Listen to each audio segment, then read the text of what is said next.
Heyo. Hold on. I'm going to test out these earbuds first. How does the mic sound? The mic sounds fantastic. Let me do this. Welcome to An Imperfect Leader, the Superintendents and Leadership Podcast. So now that we've got that squared away, you asked me something the other day about whether or not I saw myself.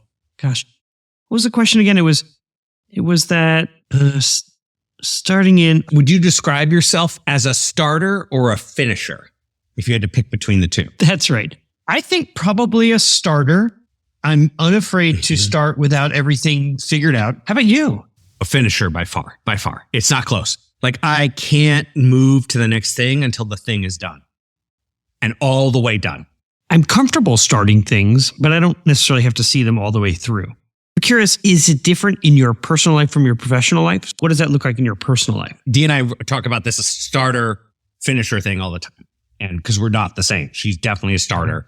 I'm a finisher in terms of what should happen next, how to spend time with each other and, that kind of thing. It's fascinating. It's truly fascinating. In the long run, it's a total benefit. Be more likely to say, oh, I signed us up for 3 things. We're going to go to this person's house and do that. Awesome. But we're also going to finish checking on all of the plants outside so that I don't kill more of the plants that I already have. Talk about I'm terrible at gardening. Lord, I'm so bad at it. Like literally give me the plants that will not die. I'm going to see if I can bring this around to conversations around schools. And one thing is the metaphor of school communities are like gardens. So we're going to take all the plants, all of them. Let me ask you a question. Have you ever been a part of a board meeting or a community meeting where someone came up to the podium and just said the most nonsense thing? The Equity Collaborative was partnered with Loudoun County, Virginia. It's one of the largest school districts in the nation by number and growing so incredibly fast. Anyway, we're in Loudoun County and the governor of Virginia, Glenn Youngkin, he landed on Loudoun County and the work that we were doing with Loudoun County, which is just equity work. We actually started with an equity assessment where we basically interviewed people. We interviewed a third of that district, which was enormous. It took forever. And we talked to staff, we talked to parents, we talked to kids, and we talked to district level staff and site level staff, classified and certificated, asking everybody basically the same set of questions to find out where are the gaps in people's experiences of outcome-based work in the system. Interviewed everyone, transcripts, took those notes, turned them into themes and recommendations. And that assessment identified some basic stuff that we now have replicated in multiple other districts. It's just listening to people. And some of them are sort of persistent egregious racism amongst other forms of oppression and discriminatory behaviors from adult to kid, from kid to kid. And really a lot of conversation from students, particularly saying adults don't say anything. Like this happens and there's no intervention. So that's how we started the work, and we're supporting them to sort of shift behaviors, practices, beliefs, policy to make it a more inclusive place. And the work, because we were on the incline of anti-CRT, there were 1 or 2 different parents kept coming to the board and they screamed. They were mean-spirited and hurtful and indicating board members as crazy or indicating the superintendent as doing everything wrong and all that kind of stuff. But it was the first time that I'd ever been in a board meeting where I was like, wow, this person is off the rails. And thank God for a timer. Exactly. I can tell you, sitting in the superintendent seat, you're sitting there watching that 3-minute timer tick down. And then when it goes, you're like, God, wow, okay. I mean, for my experience, I had one instance. I had so many different ones where individuals came in and really said hurtful or really just damaging things about the district. And for the most part, you just have to have a thick skin and to know that what you're doing for kids and for your community are so important that it's going to be okay. And in this case, it was okay also. I would say, though, this person comes up to the podium and I don't notice that she has anything in her hands. And she says, Dr. Stiepelman, if I were married to you, I would divorce you. You and everyone on this board is a chicken. And then she put on a chicken hat. Like she put on a head, the full like mascot chicken head. I mean, in that moment, I was quite thankful to have the mask because my whole face was like, what is happening? This interview made me do homework. Funnily enough, I went to Webster's to define a couple of terms because I'm like, I want to use this right. And I want to see if I'm making the right connection in my head. And the two terms I defined are courage and public. Courage was the ability to do something that frightens one. How we show up in courage, how our courage shows up, how it manifests in public and with people is going to be different constantly. Everybody's going to show up differently. The reason why I looked it up was I actually think the woman with the chicken head, I think she's courageous. Well, that's interesting. I hadn't thought about it as courage, but how about this? We talked about starting and finishing, and I think we should get started with our conversation with Shelley Berman, our guest today. So let's get started, and then at the end, we'll do some finishing. Today on An Imperfect Leader, my guest is my first returning guest, Shelley Berman, and Shelley has been a superintendent for 28 years in multiple states. He's renowned for his leadership in social emotional learning, inclusive education, and ethical leadership. He's currently serving as the AASA lead superintendent for social emotional learning, and I'm so thrilled he's here. So Shelley, welcome back to An Imperfect Leader. Thank you, Peter. It's wonderful to be back. Well, you know, the last time we spoke, and it was about a year ago, we spoke about your time as a superintendent in Louisville, the political forces that were determined to undermine what I think many of us considered the most inclusive school district in the nation. You wrote a piece called Taking a Stand Against Divisive Concept Laws. In that piece, you highlighted the importance of knowing our history. The conversation prompted so many leaders across the nation to feel supported and that their experience was not an isolated or anecdotal or episodic experience. That is really something that is a through line throughout the nation. So I'm glad that you agreed to come back. And really, one of the things I want to talk to you about is you and Luvelle Brown, Superintendent of Ithaca, who was on the podcast just a few weeks ago. You've co-authored a book called The Call to Courage. And in the book, you discuss the ideological divisions and attacks on public education that really threaten our democracy. And you spotlight leaders all across the nation who have had to navigate real division. How can educators and community leaders cultivate the courage to stand against these divisive forces while also promoting respect for diversity, inclusivity, and the democratic values you've argued for all along? That's a great question. And I think that's the puzzle that Luvelle and I have tried to guide people through in our book. I would start by saying we have to realize that there is a great deal of support among parents and educators for the work that we're doing around equity, diversity, inclusion, around social emotional learning, around the accurate teaching of history. In fact, many of the communication firms and research firms like RAND, for example, have done studies around this. Even the Fordham Institute has done a study around social emotional learning. And what they've come to find is that there is general agreement and support for, culturally proficient instruction, for the success of all students, and ensuring that we are providing an equitable learning environment, to creating safe environments for students through social emotional learning, that we are including everyone, and that the public schools are a space that has to welcome every student and ensure that they feel valued, respected, and successful. The extremists, who are actually very vocal, often threatening in their attacks on public education, down to doxing people, demonstrating in front of their homes, sending threatening messages, are a real minority. Because as educators and parents, we want a peaceful environment. We want to get along with people. Our whole role as educators is to find ways that we can be inclusive and bring everybody together. So when we hear the kind of attacks, we get defensive and often retreat and don't quite know how to respond. And we don't want to enter into the kind of conflict, high conflict situations with extremists who come to board meetings or extremists who are come into our offices as if we're a school administrator. And so our book was an attempt to say, let's look at how we reclaim this narrative. The first step is saying, we have support.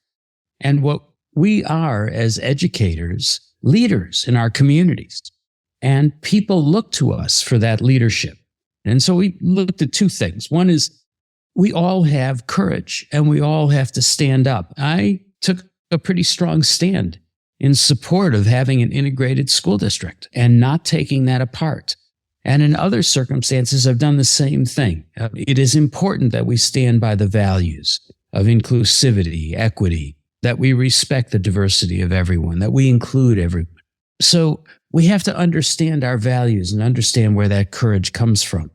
But then we also have to be able to say what needs to be said rather than what's popular, but say it in a way that people can hear it. And what we spend time in the book doing is talking about how can we talk about the core purposes of our work? Just as an example, a couple of examples. I think many of us believe that it's important to represent history accurately and that we should be talking about some of the problems that our country has faced, whether it's with Native Americans and the genocide, in essence, of Native Americans and the attempt to undermine the Native American culture through boarding schools, or whether it's through slavery and the honest discussions of slavery and not misrepresenting them as something that's productive for the later work environment. These extremists have labeled that as left-wing indoctrination. One of the things that we have to do is say, wait a second, schools are not about indoctrination. They're actually about anti-indoctrination. It's about presenting multiple perspectives. It's about helping students think independently. It's about helping them be able to determine their own direction and their own views. And so it's important for them to look critically and independently at issues. I appreciate the idea of reframing to reclaim. And I imagine there are some ways that school leaders and district leaders can do that. I think often they find themselves looking to, they try to find common ground, and then one perspective is that you have now capitulated to those who would rather not find common ground, but to insert their very strict and excessive opinion. And I would imagine you would say to me, there are some issues that there is no common ground. And as administrators and district leaders, we have to stop trying to find common ground on certain things. A good example is the Florida curriculum that you were referencing so delicately, right? That the idea that enslaved humans learn some critical skills that were going to help them during Reconstruction or something like that. The most bizarre piece of curriculum that is required to be taught to students. And is my hope that others will have the courage to say, no, we're not going to do that. And there's no common ground there, right? That's just silly.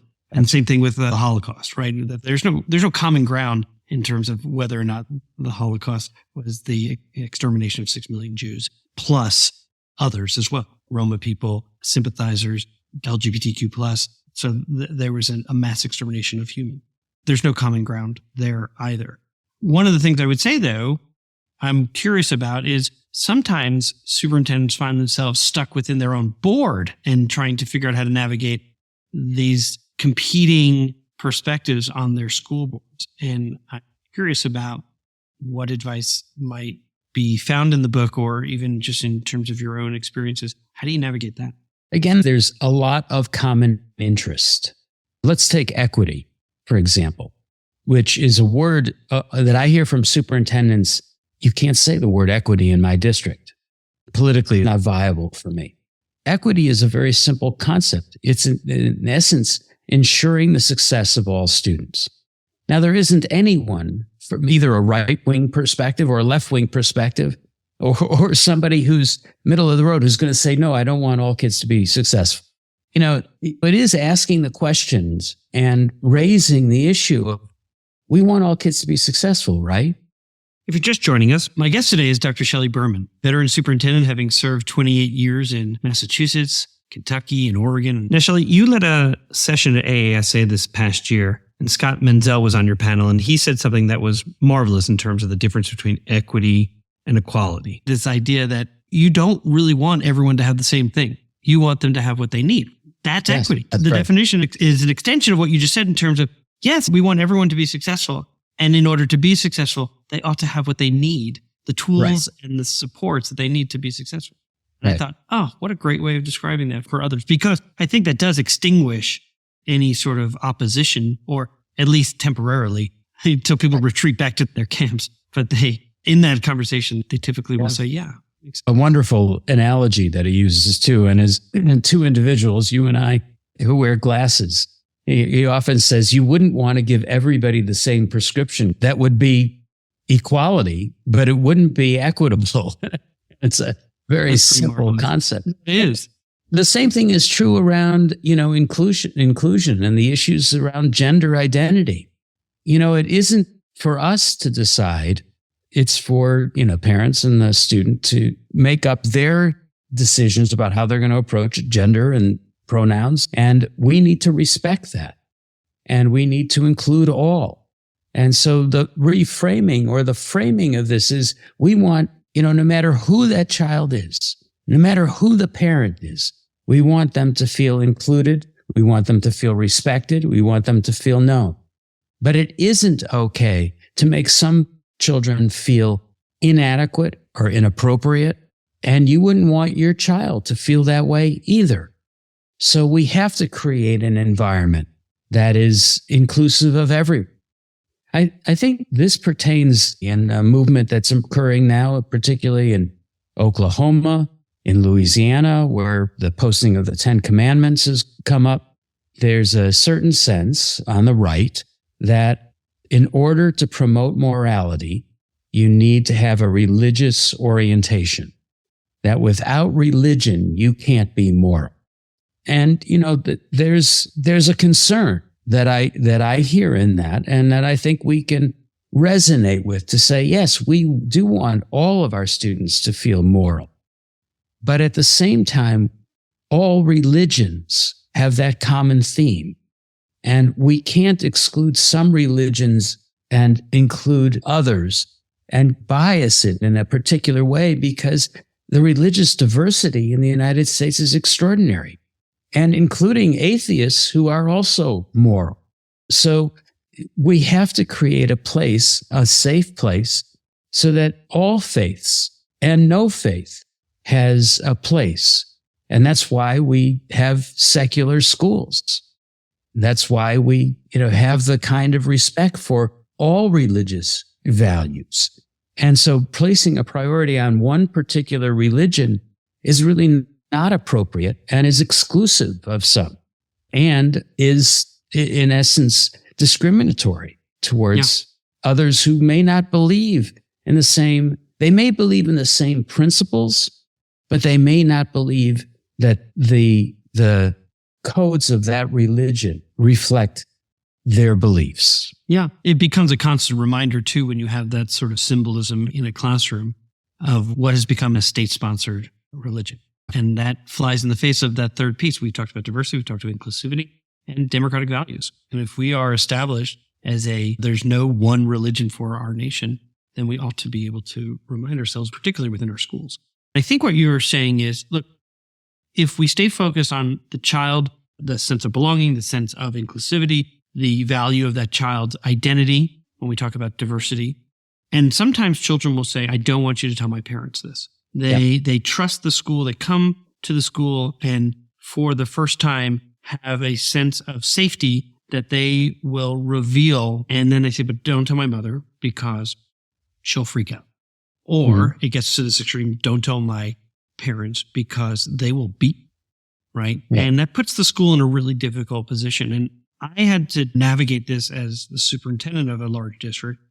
And it really became sort of a putting our heads together with the principal, the counselor, and our team to decide. We sort of had some decision trees to decide whether or not it was relevant for the parent to know yet, kind of thing. Mm-hmm. And yet sometimes I felt somewhat conflicted because it's the public schools, we have their children, and don't they deserve to know information about their child? And so if it was, I'm going to get beaten, it was kind of a clear line, then we're not going to put you in an unsafe position. Yes. I'm wondering what advice you might offer, or as you were writing the book with Luvelle and the theme of courage, how does that sort of play, or what advice might you have for those leaders who are dealing with those kinds of things? Again, this is probably the most contentious of the issues and one of the most difficult. In my own role as superintendent, I was clear that we respect the student. Just as in a counseling relationship, you only share things when there is an imminent danger. We need to protect the identity of the student in that environment. At the same time, I think it's highly appropriate to talk to the student about how they can communicate with the parents, that their relationship with their parents is a critical relationship, and their honesty with their parents could actually build a better relationship and better understanding. So, I don't think it's an either or that we go silent.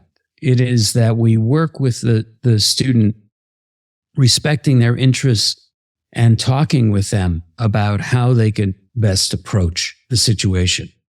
But I think we have an obligation to, if they want to use particular pronouns or if they're changing their name, that's something we should be respecting. And at the same time, we should be talking to them about what is the counselor, not particularly a teacher, but the counselor or a social worker may be talking with them about how can you bring this in a positive way into your family life? And how can we be of help in doing that? Because the relationship between the school and the parent is a vital relationship. What I hear you saying, and I agree with, is it's almost like goal setting with anyone.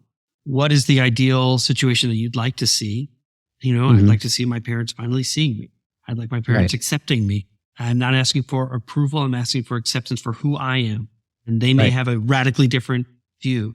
And then it's for potentially the counselor. And I agree, it's not the role of a teacher necessarily. There ought to be the individual who has been trained in this area of knowing how to support a child and then taking those meaningful steps towards getting to that desired end. And then knowing when it's appropriate to push to do it, or when it's appropriate to hang back and let the child take that lead. It's also important for the community to know that these are issues in which we have very strong opinions among adults. You have people saying, and loudly and clearly, there are only two sexes. And you have others that say, frankly, there has always been diversity in terms of gender identity. This is... Isn't it also peculiar that it's really our generation and older who have an issue? When you actually talk to children and the generation above them, they are incredibly fluid in how they think about gender and identity and sexual orientation, and are incredibly open and supportive of each other. It's a hang up for our generation and above. Right. And it is real that some students who are going through gender identity issues do not have a home environment that could support them. And in fact, there are dangerous home environments. And it isn't unheard of for a student to be expelled from their home because of their issues with gender. And so these are real circumstances. And in fact, I think that there's a certain sense of community support that we need to protect children and we need to protect them from harm.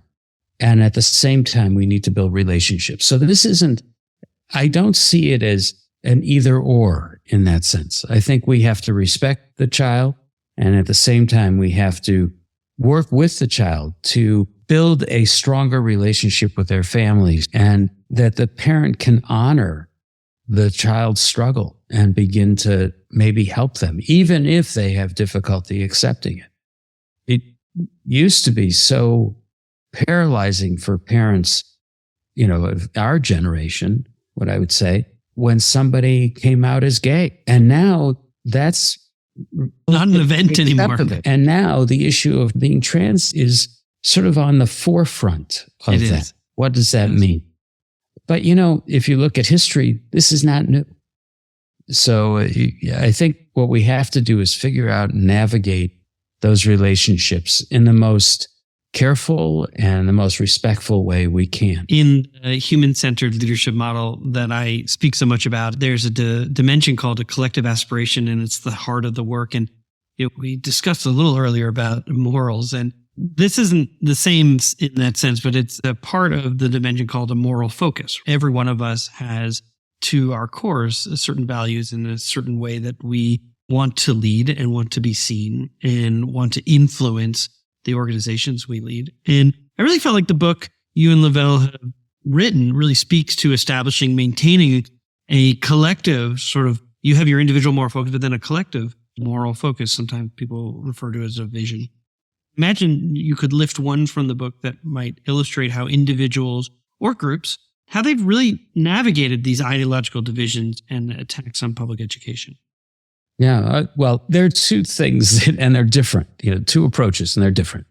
Frankly, one approach has been the Scott Menzel example.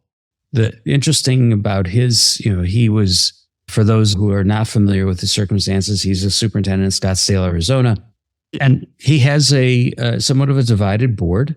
But when he came in, one found online that he had discussed issues of race in a way that they found offensive. He had one state's representatives and one state senator write to his board to fire him. Tom Horn, the state superintendent, advocated for his dismissal. And at one point he said, I've never even talked to Tom Horn. And so through some navigation by others, he met Tom Horn because he stuck with the theme of core purposes of what we do, the success of all students, making all students feel that they belong, really bringing, ensuring that we respect differences. Tom Horn said, you seem like a reasonable guy. Why don't you serve on my advisory committee? So in essence, I think we can reach many people by really talking about the core purposes. But there's also some politics here that are really critical. Another example is the Bucks County Board of Education, where a group of far-right extremists got elected, took over the board, fired the superintendent, banned books, just a whole range of offensive behaviors. The community came together and voted them out of office. Now, Bucks County is essentially about 60% Republican, 40% Democrat of registered voters. They voted out these 5 and voted in 5 Democrats, which was extraordinary in that county. And so, in essence, I think we also have to mobilize. It isn't okay to sit back and let extremists, guide our schools. They don't represent who we are. They don't represent what we want. And we have to get engaged in the political process to say, we do not want divisiveness in our schools. Schools were, in essence, a place where everybody could come to be part of a democratic society. We do not want to turn them into Republican bastions or Democratic bastions. They need to be nonpartisan environments where we're thinking of the best interest of students, not the best interest of my political ideology. And so we have to advocate and restore that balance, that these are institutions that it isn't about what party you belong to, but it's about whether you're going to protect the best interests and have a commitment to public education. A number of people are advocating for vouchers and charters and dismantling the public schools. And frankly, they have no business being on school boards. The school board is a governing body that serves in the best interest of students. And that's the criteria by which we should evaluate our candidate. And we'll be right back. Hey, district leaders, I know you already know this. In schools worldwide, cell phones are posing real challenges on student engagement and mental well-being, and I want you to meet Yonder, a proud sponsor of an Imperfect leader. And let me share this story from a visit I made to some schools in Silicon Valley. I asked some kids what they liked about Yonder, and after some funny looks, they shared that actually, with Yonder, teachers don't have to battle with them over phones anymore. In fact, one kid said to me he didn't have to worry anymore about his parents texting him in class, and the kid next to him sort of shoved him and goes, "Texting? My mom used to FaceTime me in class." I want to introduce you to a support system that increases teaching and learning. I want you to discover why 1 million students choose Yonder daily. Minimize distractions, maximize learning potential. To learn more, go to overyonder.com. YONDR.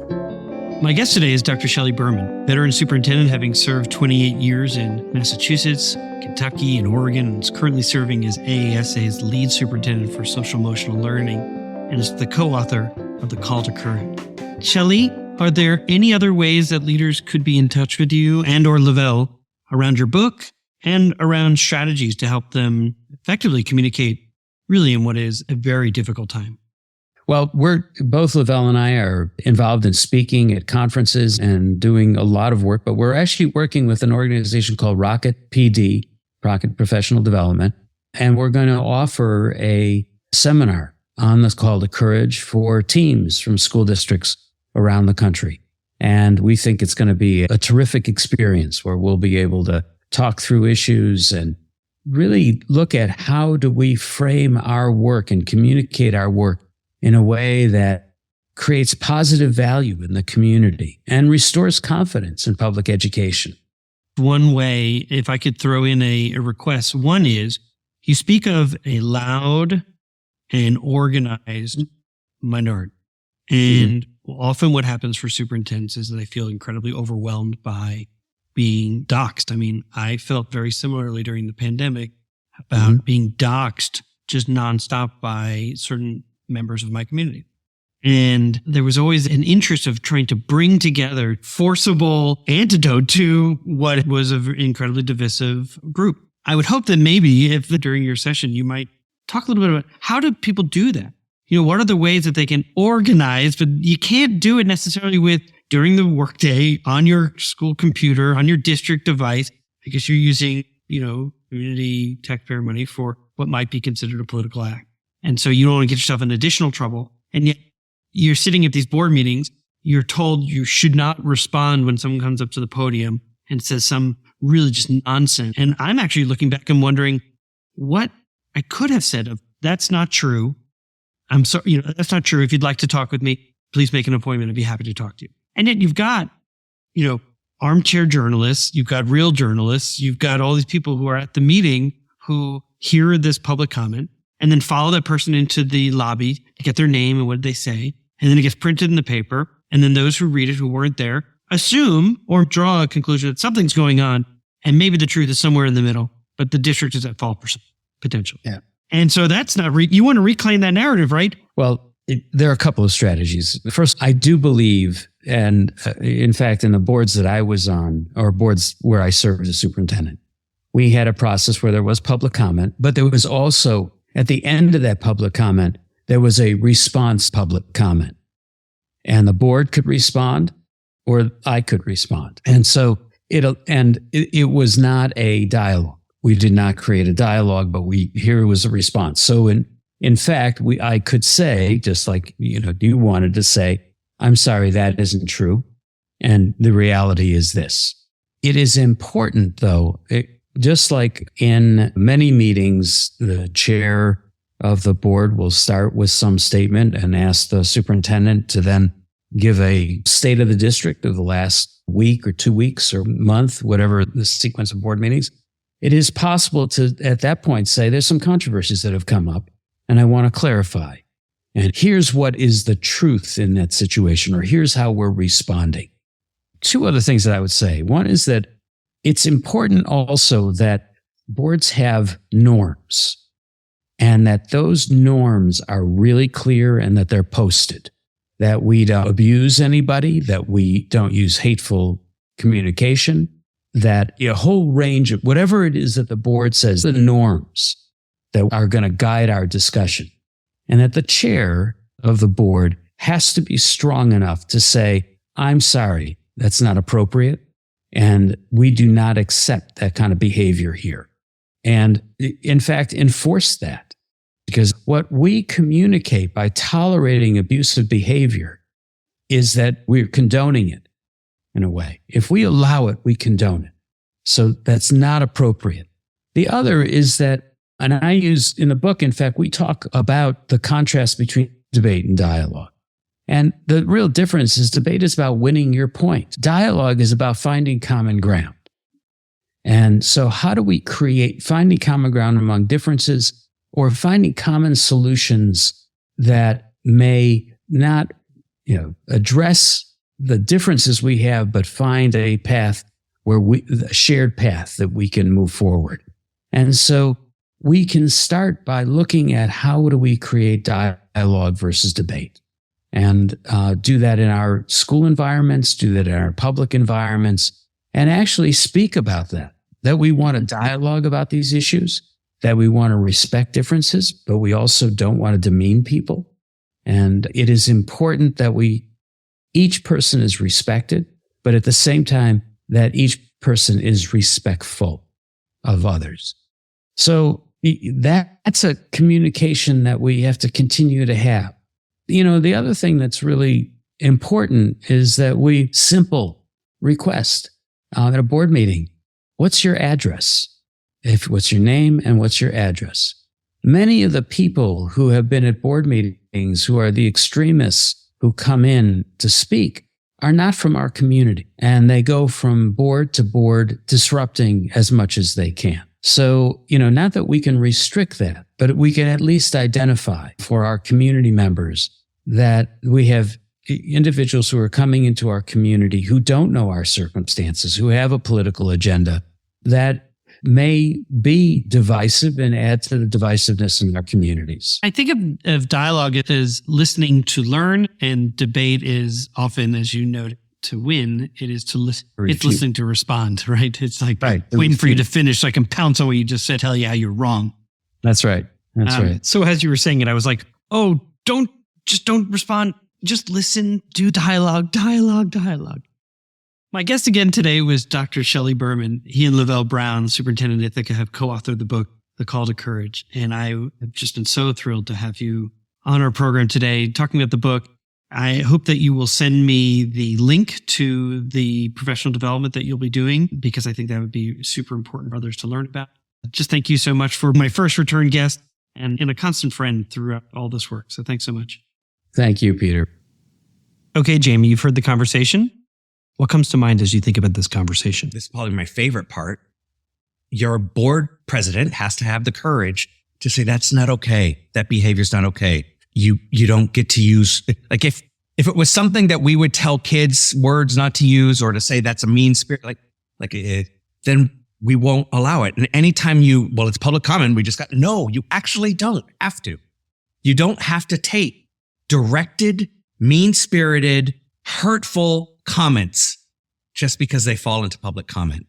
You can say, we want you to express how you feel, but you have to do it without denigrating people. Yes. I will also say, because I have experience where administrators have felt both supported and betrayed by board behavior, I say to leaders, you will often hear things that just sound off the wall. And it's because, just like you said, Jamie, often they are scared, they're anxious, their child's been suspended 4 times, you're calling again, and they don't know what to do.